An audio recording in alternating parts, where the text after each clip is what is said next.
biasa yang tidak pernah meninggalkan kita.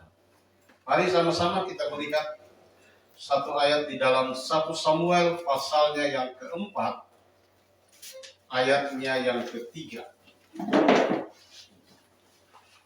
1 Samuel pasal 4 ayat yang ketiga berbunyi demikian. Mengapa Tuhan membuat kita terpukul kalah oleh orang Filistin? Ya, saya ulangi. Mengapa Tuhan membuat kita terpukul kalah oleh orang Filistin pada hari ini? Marilah kita mengambil dari Silo tabut perjanjian Tuhan, supaya ia datang ke tengah-tengah kita dan melepaskan kita dari tangan musuh kita. Puji Tuhan, silakan dulu. Tema kita pagi hari ini hanya memanfaatkan Tuhan. Bapak Ibu, Saudara yang dikasih Tuhan, waktu Eli menjabat sebagai imam di Israel, yang biasa kita dengar Imam Eli,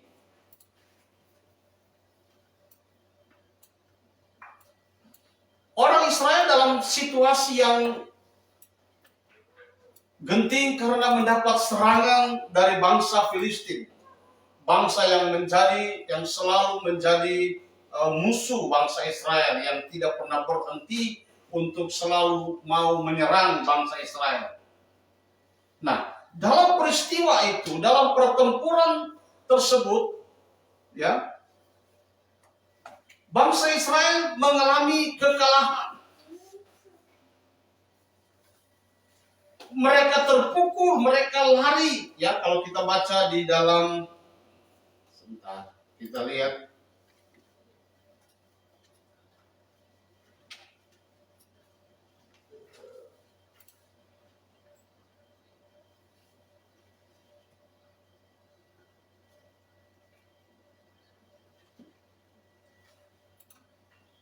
Kita lihat di dalam 1 Samuel pasal 4 itu, kita baca dari ayat pertama. Dan dari perkataan Samuel sampai ke seluruh Israel. Bukan dari, dan perkataan. Orang Israel maju berperang melawan orang Filistin dan berkemah dekat Ebenezer. Sedang orang Filistin berkemah di Afek. Orang Filistin mengatur barisannya berhadapan dengan orang Israel. Ketika pertempuran menghebat, terpukullah kalah orang Israel oleh orang Filistin yang menewaskan kira-kira 4.000 orang di medan pertempuran itu. Saudara, kita melihat satu pertempuran yang dahsyat dan membuat bangsa Israel mengalami kekalahan. Dikatakan 4.000 orang, kira-kira 4.000 orang tewas dari pihak bangsa Israel. Bapak Ibu Saudara yang dikasih Tuhan, ketika mereka mengalami kekalahan, kalau kita baca di ayat yang ketiga dikatakan, ketika tentara itu kembali ke perkemahan, ketika tentara Israel kembali ke perkemahan mereka, berkatalah para tua-tua, ya, orang tua-tua di Israel berkata kepada seluruh tentara itu, mengapa Tuhan membuat kita terpukul kalah oleh orang Filistin? Mereka berkata, kenapa hari ini kita kalah? Padahal seringkali kita menang. Kenapa kita harus kalah? Akhirnya hasil pembicaraan mereka berkata, marilah kita mengambil dari Silo tabut perjanjian Tuhan, supaya ia datang di tengah-tengah kita dan melepaskan kita dari tangan musuh kita. Saudara yang dikasih Tuhan, menyadari kekalahan yang dialaminya, orang tua-tua, para tua-tua Israel mengusulkan supaya mereka pergi mengambil tabut perjanjian, di mana ketika tabut perjanjian itu ada, itu menandakan bahwa kehadiran Allah ada di tengah-tengah mereka. Dan tabut perjanjian itu ada di Silo. Maka pergilah mereka mengambil.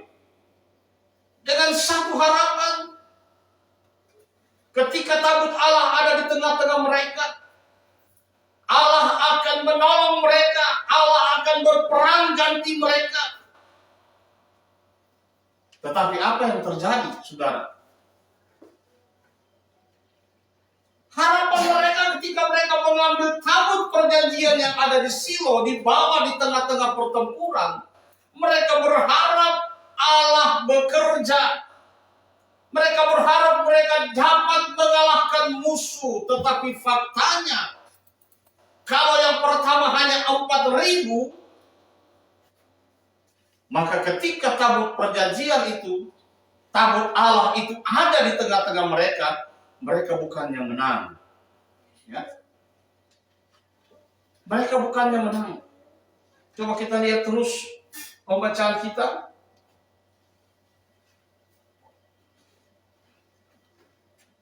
Kemudian bangsa itu menyuruh orang ke Silo, lalu mereka mengangkat tabut dari sana. Mengangkat dari sana tabut perjanjian Tuhan semesta alam yang bersemayam di atas para kerub. Kedua anak Eli, Hofni dan Pinehas ada di sana dekat tabut perjanjian Allah itu. Segera sesudah tabut perjanjian Tuhan sampai ke perkemahan, bersoraklah seluruh orang Israel dengan nyaring sehingga bumi bergetar. Saudara bisa bayangkan bagaimana sorakan orang Israel ketika tabut perjanjian, tabut Allah itu ada di tengah-tengah mereka. Mereka begitu bersuka cita. Mereka begitu penuh dengan pengharapan bahwa ketika tabut Allah ada di tengah mereka, maka kemenangan pasti ada di pihak mereka. Mereka saking sukacitanya, saudara.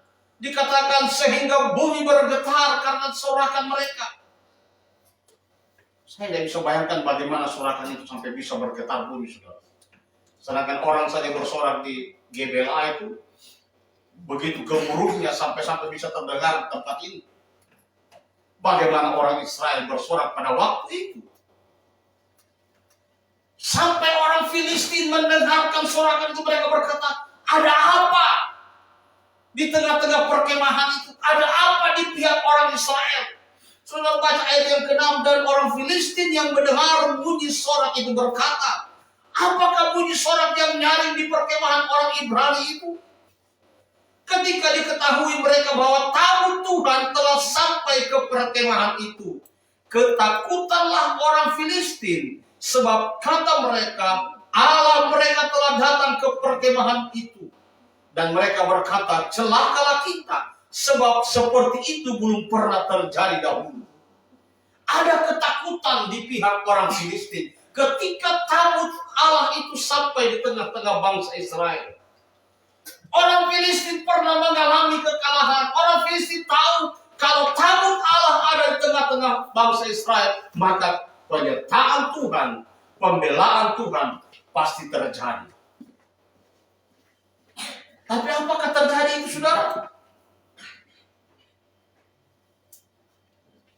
Orang Filistin takut sampai mereka berkata, siapakah yang dapat menolong kita dari tangan Allah yang maha dahsyat ini? Sampai mereka katakan, inilah juga Allah yang telah menghajar orang Mesir dengan berbagai-bagai tulah di padang gurun. Mereka sudah dengar cerita bagaimana kehebatan ketika tabut Allah itu ada di tengah-tengah bangsa Israel. Ada kegentaran. Tapi waktu itu orang-orang Filistin saling menguatkan. Anggap apa, kita maju saja, kita lawan saja, apapun yang terjadi. Saudara yang dikasih Tuhan, ayat yang ke-9 berkata, kuatkanlah hatimu dan berlakulah seperti laki-laki, hai orang Filistin, supaya kamu jangan menjadi budak orang Ibrani itu, seperti mereka dahulu menjadi budakmu. Berlakulah seperti laki-laki dan berperanglah. Orang Filistin saling menguatkan. Tentunya para petinggi-petinggi tentara Filistin berkata, jangan takut, kita lawan saja. Daripada kita jadi budak, lebih bagus kita mati. Ya, kalau bisa kita bahasakan begitu. Maka terjadilah peperangan. Di satu pihak ada ketakutan, tetapi di satu pihak bangsa Israel juga merasa bahwa mereka ada di atas angin. Pasti mereka menang. Tapi apa yang terjadi? Apakah kemenangan ada di pihak bangsa Israel? Ya. Ayat yang ke-10. Lalu berperanglah orang Filistin sehingga orang Israel terpukul kalah. Mereka melarikan diri masing-masing ke kemahnya. Amatlah besar kekalahan itu. Dari pihak Israel gugur 30.000 orang pasukan berjalan kaki. Waktu tabut Allah belum datang, mereka kalah 4.000. Waktu tabut Allah sudah ada di tengah-tengah mereka, bukannya mereka menang, mereka semakin kalah. Dikatakan 30.000 orang pasukan berjalan kaki tewas. Saudara yang dikasihi Tuhan Yesus Kristus, bukan hanya sampai di situ. Tabut Allah itu diambil oleh orang Filistin, dibawa ke negeri orang Filistin. Ada kekalahan yang luar biasa. Yang menjadi pertanyaan, apakah tabut Allah itu yang melambangkan kehadiran Allah tidak punya kuasa? Apakah tabut Allah itu yang melambangkan kehadiran Allah sudah kehilangan kuasa? Sebab kehadiran tabut Allah itu melambangkan kehadiran Allah di tengah-tengah mereka. Tentunya orang bertanya, kenapa mereka bisa kalah padahal ada tabut Allah? Ada satu pengharapan. Saudara yang dikasihi Tuhan Yesus Kristus,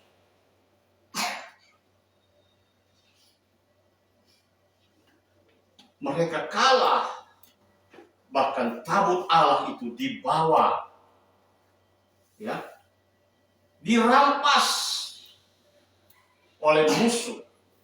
Ya, pepatah bilang sudah jatuh tertimpa tangga pula. Kenapa itu bisa terjadi?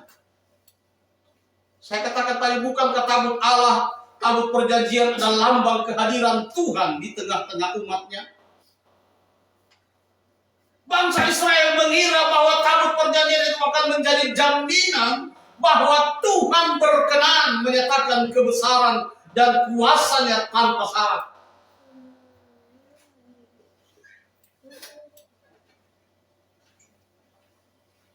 Banyak orang berpikir kalau membaca sepintas lalu dan tidak mengerti cerita ini, mereka akan berpikir apakah dengan itu berarti Tuhan yang mereka sembah adalah Tuhan yang gagal, Tuhan yang kehilangan kuasanya.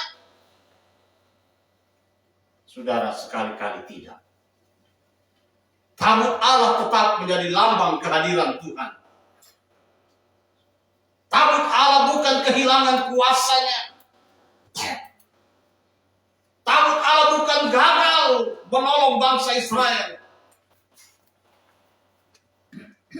Tetapi ada satu hal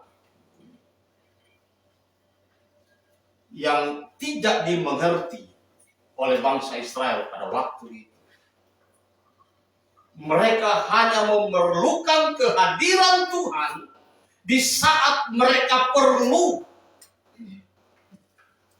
Di saat mereka sedang mengalami kesulitan.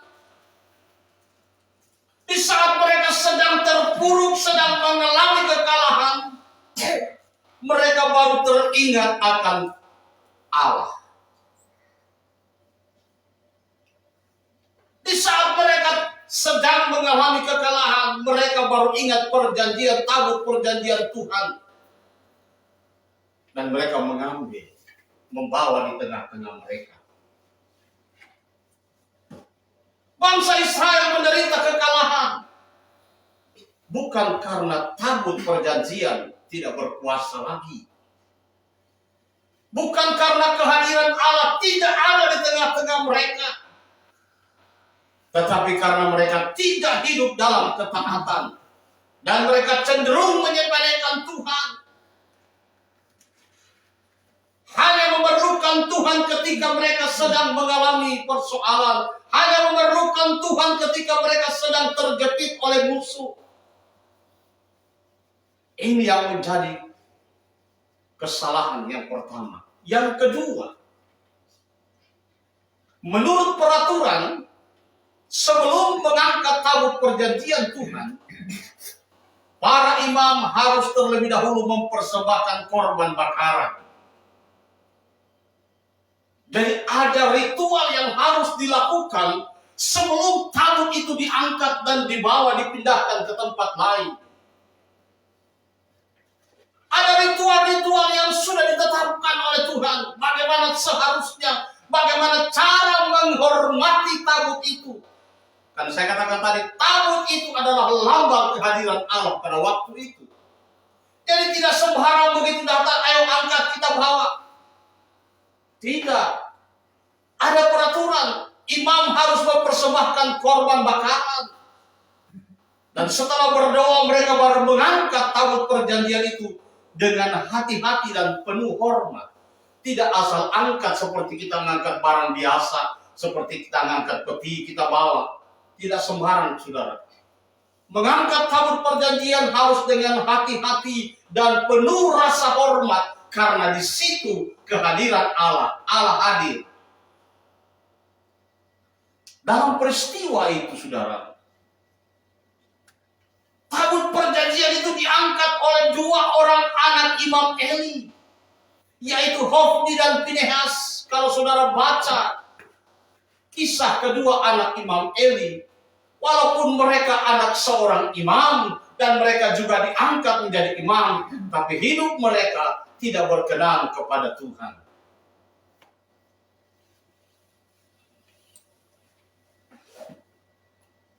Kehidupan anak-anak Imam Eli, Alkitab jelas mencatat di dalam 1 Samuel 2 ayat 12. Coba kita lihat. 1 Samuel pasal 2 ayat 12. Adapun anak-anak lelaki Eli adalah orang-orang dursila. Mereka tidak mengindahkan Tuhan. Padahal mereka anak imam. Kalau sekarang mereka itu anak-anak pendeta. Ya. Anak pendeta yang dihormati. Bahkan mereka adalah orang-orang yang akan melanjutkan pelayanan sebagai imam. Tapi Alkitab mencatat, adapun anak-anak lelaki Eli adalah orang-orang dursila. Mereka tidak menghormati Tuhan. Jadi ketika orang yang mengangkat tabut itu adalah orang-orang yang harus sudah disucikan. Tidak sembarang. Itulah sebabnya sebelum mengangkat tabut harus ada persembahan korban. Di dalam 1 Samuel 2 ayat 30 bagian B dikatakan, sebab siapa yang menghormati aku, menghormati Tuhan, akan kuhormati. Tetapi siapa yang menghina aku, akan dipandang rendah. Jadi saudara, anak-anak Imam Eli turut mengangkat tabut itu, sementara kehidupan mereka tidak berkenan kepada Allah, tidak menghormati Allah. Kelakuan Hofni dan Pinehas benar-benar kelewatan kalau saudara baca. Saya sentil sedikit. Kalau bangsa Israel datang mempersembahkan korban, membawa daging, kedua anak ini mengambil daging yang bagus-bagus dulu untuk mereka makan, masak makan. Baru yang sisanya dipersembahkan untuk dibakar sebagai korban bakar. Itu contoh yang tidak benar. Ya. Kadang kalau mereka menyalahgunakan jabatan mereka sebagai imam hanya untuk memuaskan hawa nafsu dan keinginan daging mereka. Itulah sebabnya dikatakan mereka adalah anak-anak dursila, orang dursila. Telah menyalahgunakan jabatan yang sudah diberikan kepadanya. Bapak Ibu yang dikasih Tuhan, Sementara Eli sebagai orang tua, sebagai imam, tidak mendisiplinkan anak-anaknya. Eli sudah mendengarkan, sudah mendapat berita. Bahkan dia melihat dengan mata kepala sendiri perbuatan anak-anaknya. Dan selaku imam, dia harus menegur. Bahkan dia harus pecat anaknya sebagai imam. Jabatan sebagai imam. Tapi itu tidak dilakukan. Nanti kita lihat akibatnya apa yang dialami Eli. Tetapi yang kita lihat, kenapa kehadiran Tuhan, tabut Allah tidak membawa kemenangan? Ya. Kalau kita baca kisahnya, ini menunjukkan bahwa umat Israel sudah tidak lagi menghormati Tuhan. Dan mereka mulai menganggap remeh kekudusan yang seharusnya menjadi satu hal yang harus dilakukan. 1 Petrus 15 ayat 16 berkata, hendaklah kamu menjadi kudus di dalam seluruh hidupmu, sama seperti Dia yang kudus, yang telah memanggil kamu, sebab ada tertulis, kuduslah kamu sebab aku kudus. Orang-orang yang mengangkat tabut itu harus disucikan, dikuduskan. Tidak sembarang.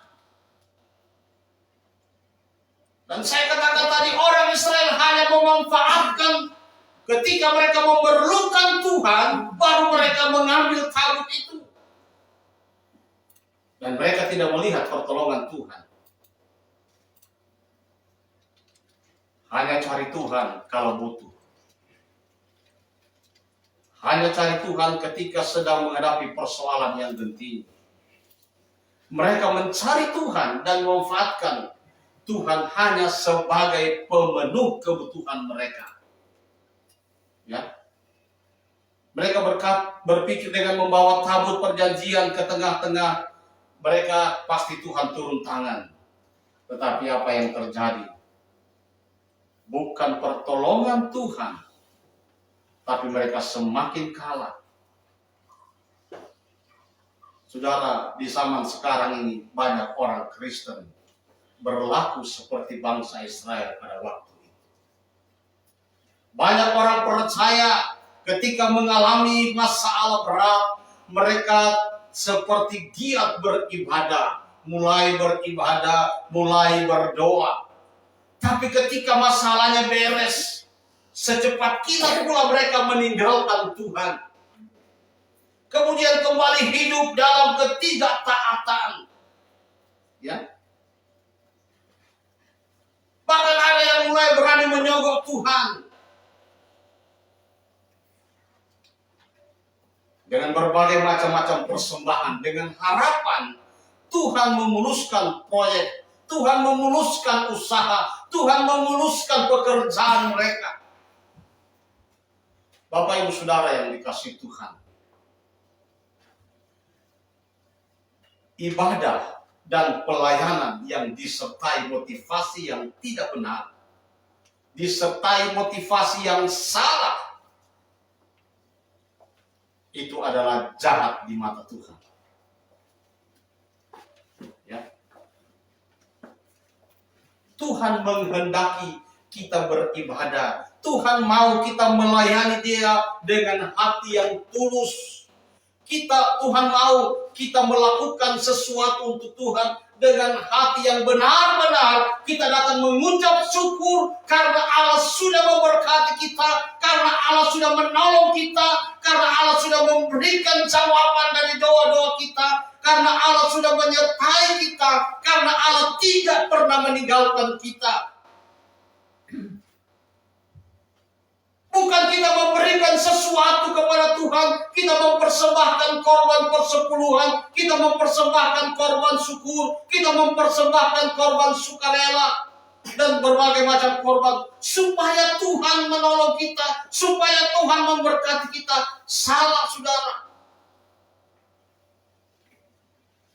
Ketika kita mempersembahkan korban kepada Tuhan, itu adalah satu ucapan syukur karena Tuhan sudah menolong kita. Bukan sebaliknya, supaya Tuhan menolong kita. Karena Tuhan sudah menolong kita. Amin. Jadi korban yang kita persembahkan kepada Tuhan itu adalah tanda ucapan syukur kita. Karena pertolongan Tuhan kita sudah alami. Jangan mencari Tuhan ketika kita sudah ada dalam masalah. Jangan mencari Tuhan ketika kita sedang terpuruk. Jangan mencari Tuhan ketika kita sudah tidak kuat untuk bangkit lagi. Tetapi carilah Tuhan senantiasa dikala kita sedang dalam keadaan baik-baik saja.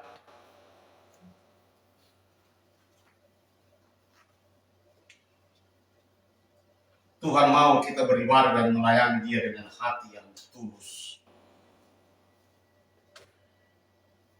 Karena kita mengasihi Tuhan. Tuhan mau kita berbuat sesuatu untuk Tuhan. Karena kita mengasihi Dia. Karena Dia sudah terlebih dahulu menolong kita. Karena Dia sudah terlebih dahulu memberkati kita. Kita melakukan sesuatu untuk Tuhan bukan karena ada maksud-maksud terselubung. Karena ada motivasi supaya Tuhan buka jalan, supaya Tuhan memberkati, supaya Tuhan memberikan sesuatu kepada kita. Salah. Ibadah dan pelayanan yang kita lakukan, persembahan korban yang kita berikan kepada Tuhan, itu untuk membalas segala kebaikan Tuhan yang sudah kita alami, yang sudah kita terima, yang sudah kita nikmati. Jadi bukan untuk meminta, saudara.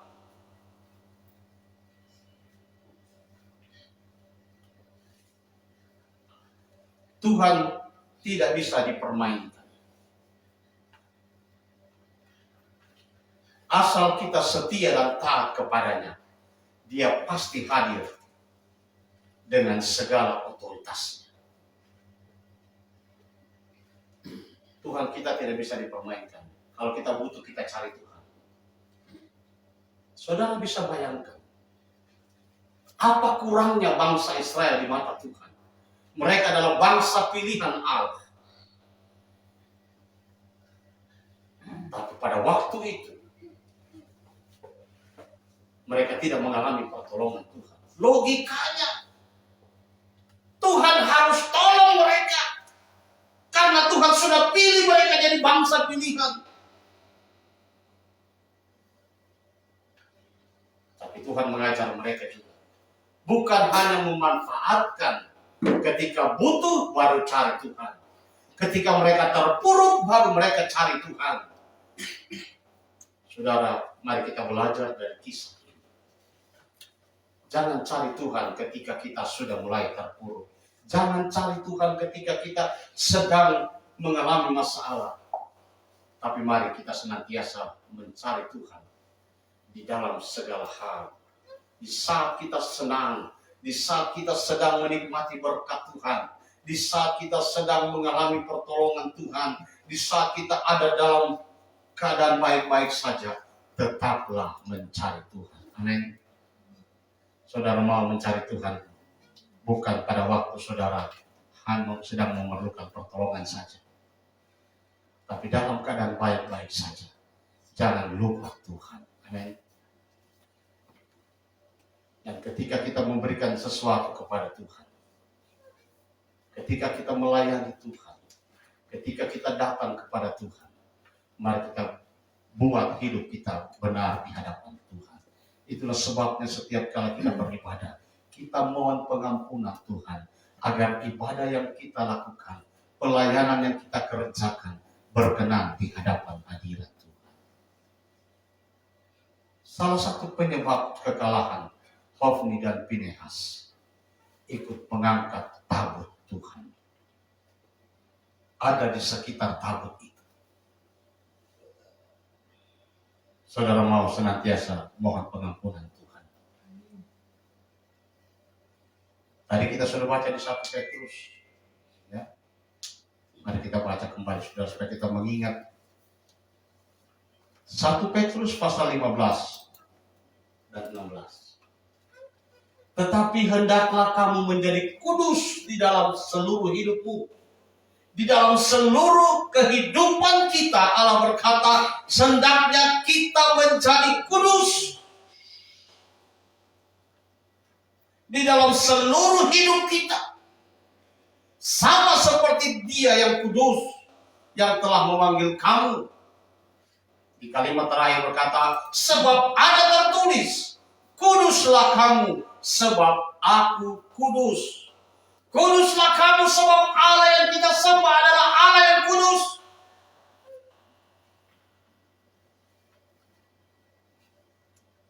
Kenapa kita harus hidup dalam kekudusan? Kenapa kita harus meminta Tuhan mengampuni segala dosa dan salah kita sebelum kita mempersembahkan korban, agar supaya korban yang kita persembahkan itu berkenan di hadapan hadirat Tuhan. Bukan menjadi korban yang sia-sia. Dan ketika kita mempersembahkan korban kepada Tuhan, kita mempersembahkan dengan motivasi, dengan hati yang tulus, motivasi yang benar. Amin. Kita mengembalikan persepuluhan, kita mengembalikan membawa korban syukur, korban sukarela, dan berbagai macam korban.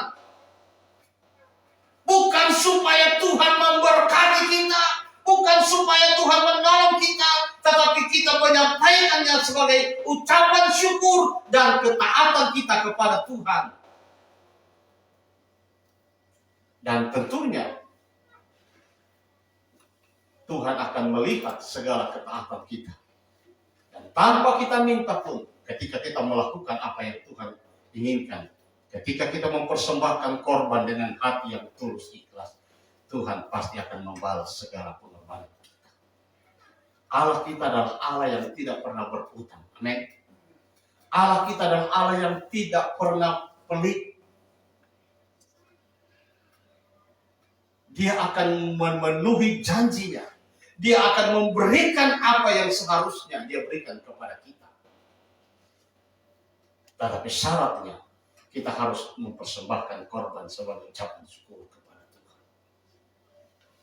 Syarat mengangkat tabut, imam harus mempersembahkan korban bakar.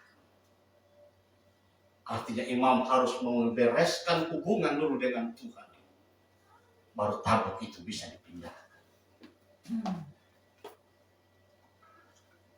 Kekalahan bangsa Israel bukan karena tabut itu tidak mempunyai kuasa.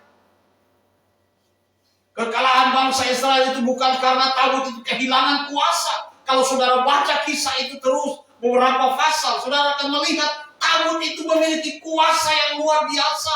Ketika tabut itu dirampas oleh bangsa Filistin dan dibawa ke negeri mereka, ditaruh dalam tempat penyembahan Dagon, didudukan bersama-sama dengan Dagon. Apa yang terjadi? Setiap pagi kepala Dagon, tangan Dagon itu jatuh patah-patah, terpisah, bahkan kepala Dagon itu tertunduk menghadap kepada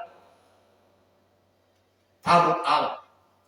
Bahkan bukan cuma itu, seluruh rakyat mengalami hukuman Tuhan. Mereka mengalami penyakit borok, dipindahkan ke satu tempat, semua orang yang ada di tempat itu mengalami sakit. Dan akhirnya mereka menyerah, kembalikan tabut itu ke bangsa Israel. Kalau tidak, mereka akan tersiksa. Apakah itu menandakan bahwa tabut itu tidak punya kuasa? Tabut itu tetap berkuasa karena itu adalah lambang kehadiran Allah. Tetapi tidak akan terjadi kuasa ketika orang yang melakukan, orang yang mengangkat, orang yang ada di sekitar tabut itu tidak memiliki kehidupan yang lain di hadapan Allah.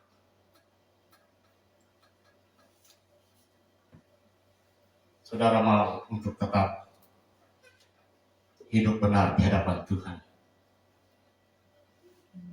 Jangan hanya ketika engkau butuh Tuhan, engkau mencari Tuhan. Jangan hanya ketika engkau sedang terpuruk, engkau sedang ada dalam masalah, baru engkau berdoa kepada Tuhan. Tapi ketika hidupmu sedang ada dalam zona nyaman, ketika engkau baik-baik saja, ketika engkau menikmati berkat Tuhan terus, engkau lupa untuk bersyukur kepada Tuhan. Mungkin saat ini engkau belum melihat bagaimana teguran Tuhan. Mungkin saat ini aku belum melihat bagaimana Tuhan menyentil telingamu. Tapi mungkin Tuhan sudah menyentil, tapi aku belum menyadari bahwa Tuhan sedang menegur engkau. Kita lihat saudara, bangsa Israel hanya memanfaatkan kehadiran Tuhan. Mereka berkata, kenapa kita kalah? Kenapa kita mengalami kekalahan?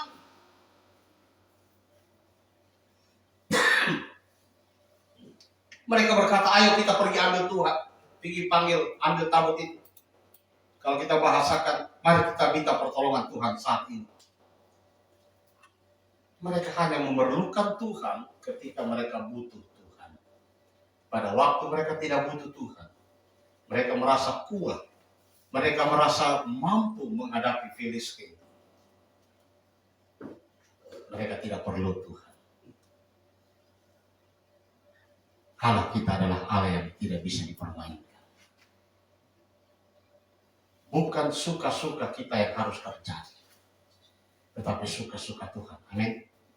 Jangan suka-suka kita. Kalau kita butuh Tuhan, kita berdoa. Kalau kita tidak butuh Tuhan, kita tidak berdoa. Kalau kita butuh Tuhan, baru kita mencari wajahnya, baru kita beribadah. Kalau kita tidak butuh Tuhan, kita tidak mencari Dia. Mari saudara. Ada teman saya berkata begini. Saat ini kita sudah berumur. Kita bilang begini. Kita sudah berumur begini. Ya, maksudnya sudah mulai tua, sudah 50 ke atas. Apalagi yang harus kita lakukan? Apa yang harus kita kejar lagi? Tapi mari kita memperbaiki hidup kita. Mari kita mendekatkan diri kepada Tuhan. Mari kita terus menaruh pengharapan kita hanya kepada Tuhan. Mari kita menyenangkan Tuhan. Supaya ketika tiba saatnya, kita berkenan di hadapan hadirat Tuhan. Pagi hari ini sudah saya boleh berkata, jangan kita hanya memanfaatkan Tuhan dikala kita perlu Tuhan. Jangan kita mencari Tuhan ketika kita sedang ada dalam keterpurukan. Tetapi ketika kita dalam keadaan baik-baik saja, kita lebih mengandalkan kekuatan kita. Saudara mau mengandalkan Tuhan? Saudara mau tetap berserah kepada Tuhan? Biarlah kebenaran firman Allah pagi hari ini mengingatkan kepada kita untuk kita tetap berharap kepada Dia. Mengingatkan kepada kita untuk kita tetap melibatkan Tuhan dalam seluruh aspek hidup kita. Melibatkan Tuhan dalam keluarga kita, melibatkan Tuhan dalam pekerjaan kita, melibatkan Tuhan dalam usaha kita, melibatkan Tuhan dalam seluruh aspek hidup kita. Sebab siapakah kita ini?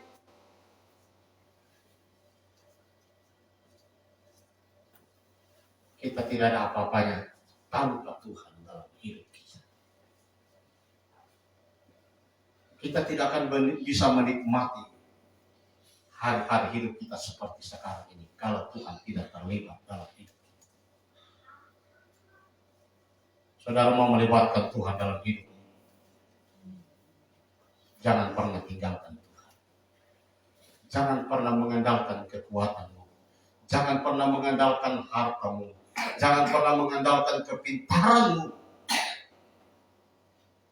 Sebab itu tidak ada artinya di hadapan Tuhan. Tetapi mari libatkan dan andalkan Tuhan. Aku akan melihat keberhasilan yang luar biasa. Mari kita bangkit berdiri semua. Haleluya. Masih ada kesempatan yang Tuhan berikan kepada kita semua untuk kita bisa memperbaiki hidup kita. Masih ada waktu yang Tuhan berikan kepada kita untuk kita berkata, Tuhan ampuni saya. Masih ada waktu yang Tuhan berikan kepada kita untuk kita berkata, Tuhan terimalah persembahanku sebagai korban syukurku, sebagai korban ucapan syukurku, karena pertolonganmu, karena penyertaan-Mu. Haleluya. Mari, saatnya di hidup kita saat-saat ini, kita lebih mengandalkan Tuhan daripada kita mengandalkan kekuatan. Bangsa Israel memanfaatkan Tuhan. Bagaimana kalau kita ambil tabut itu, kita bawa ke tengah-tengah kita? Barangkali Tuhan akan menolong, dan apa yang terjadi? Tuhan tidak menolong. Bukan kemenangan, tapi kekalahan yang lebih besar. Karena apa? Karena hanya mencari Tuhan di saat perlu saja. Mungkin saudara pernah mengalami, engkau berdoa di saat engkau perlu Tuhan saja, dan engkau tidak melihat jawaban Tuhan. Karena engkau hanya memanfaatkan Tuhan di saat engkau perlu. Di saat engkau tidak perlu, engkau tidak pernah mengingat Tuhan.